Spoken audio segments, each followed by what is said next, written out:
And with the removal of subsidy on petrol, it consequently has resulted in the increase of prices of virtually everything, including food and transportation. The average Nigerian's disposable income is squeezed at this time, and there's been a lot of talk about, palliative. But the question is, how do we ensure the vulnerable actually get these palliatives? Let's talk to Charles Okafomba, co-founder and CEO and Convexity, joining me via Zoom. Good to have you on the show. Yeah, hi, Laddie. Yeah, good to see you. Good to see you. And definitely, Nigerians are going through a lot right now, having to pay so much for fuel.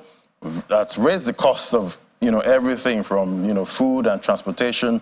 And we've heard about palliatives. And the narrative is that, the vulnerable hardly get, these palliatives to cushion the effect of rising costs. Tell me how the government can, distribute palliatives in a transparent way. Okay, thank you, Laddie. So there has always been issues with palliative distribution in the country. Even giving aid to the needy or to the vulnerable that's always been an issue.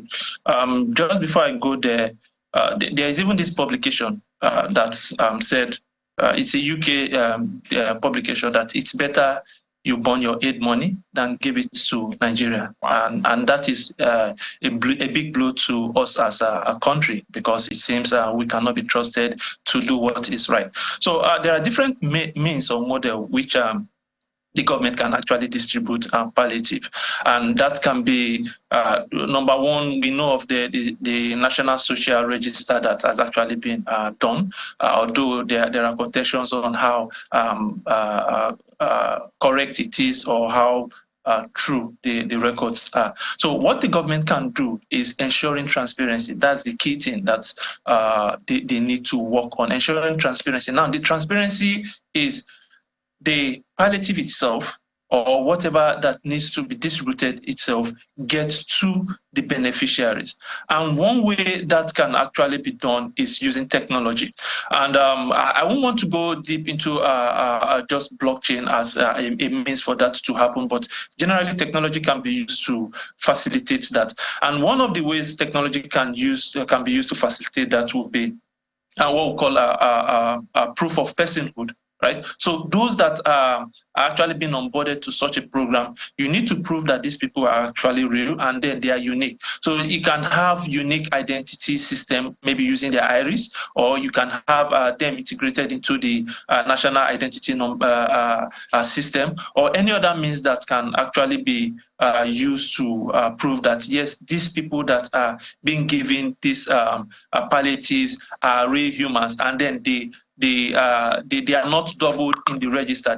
They are not like you have one person being registered twice or 10 times and all that. And that's one. Then another thing is ensuring that the palliatives that are meant for a location gets to that location.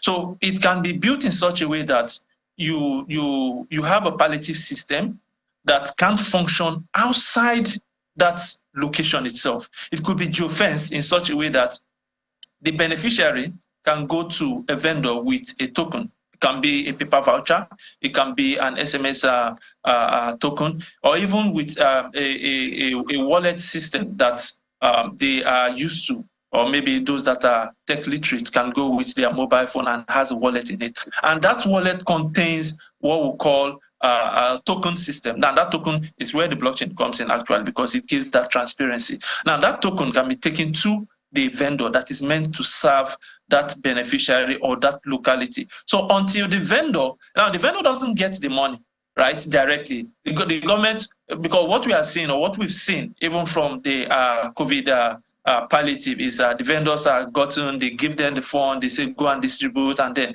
you hear stories of it ending up in birthday parties and all the stuff, doesn't get to those that it is meant to get to. So the vendor can be contracted that, okay, you have bags of rice. Now, these bags of rice, or you are a chef or a caterer, you cook. So now, until you serve these people that are meant to get this palliative, you get paid. Now, the money has already been transferred to the beneficiaries, but in the form of token or in the form of a voucher. Now, until they go to the vendor, to present the voucher, and the vendor confirms that, okay, this voucher is authentic and all that, and then provides what the vendor is meant to provide to the beneficiary, then they can collect the voucher in return, and from Charles. there convert it to Charles. All of this sounds great, and it does, show a lot of transparency. But let's look at costs now. How much would this kind of technology cost the government? Well, it's relative, right? We've actually built something like this. We call it CHAT, right? That's Conversity Humanitarian Aid Transfer Solution.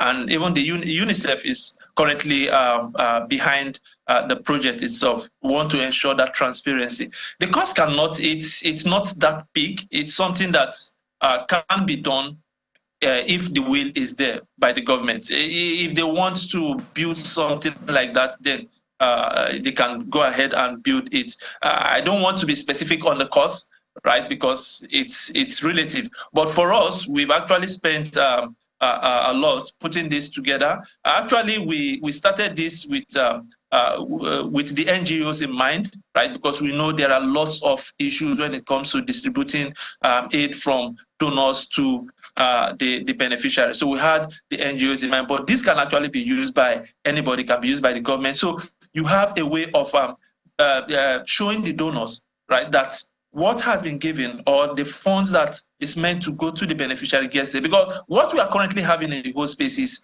just opaque, right? It is covered, it is shrouded. You don't really know how much has been given and if it really got to the beneficiary. So that's why we doubt when they say they distributed 200 million or 300 million and all. So, okay, who are these people?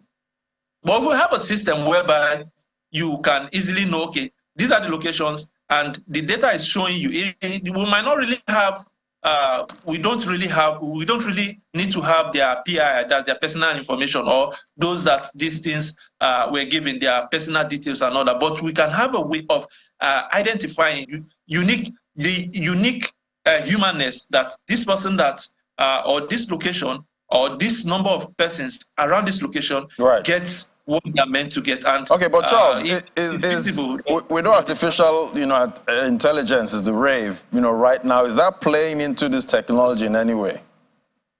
Yes, it can. It can.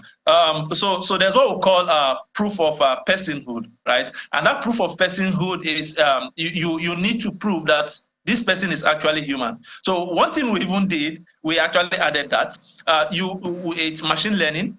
You need to it's like a system, a camera system, right? And that system identifies that this person is a human due to based on maybe their facial expression, right? So let me just give an example. So in order for us to be sure that this person that is being onboarded into a program is human, we say, okay, the person we need to blink his eyes, or we need to smile, or we need to do his head this and this way, just to prove that this person is human. And then we can take it a step further by going for their biometrics, could be their iris, could be their fingerprints and all that. So there are different forms of ensuring that this person that is coming to this program is unique. That's number one, which is critical. It's unique that the person is not registered twice, and also that this person is a real human. Okay, so you don't have somebody entering data into such a platform and then using that to cash out from the system. Exactly. So that's one of using AI in such a. And I guess that way we don't have maybe a goat, trying to be a beneficiary of some of these palliatives. Exactly. Or having one person being registered twice. And getting such a palliative. Exactly. All right. We hope the vulnerable, are reached at this time, and definitely we hoping the middle class also gets something, going forward. Thank you so much. It was great having you, Charles Oka from Bar, co-founder Convexity. Thank you so much. All right. You're welcome.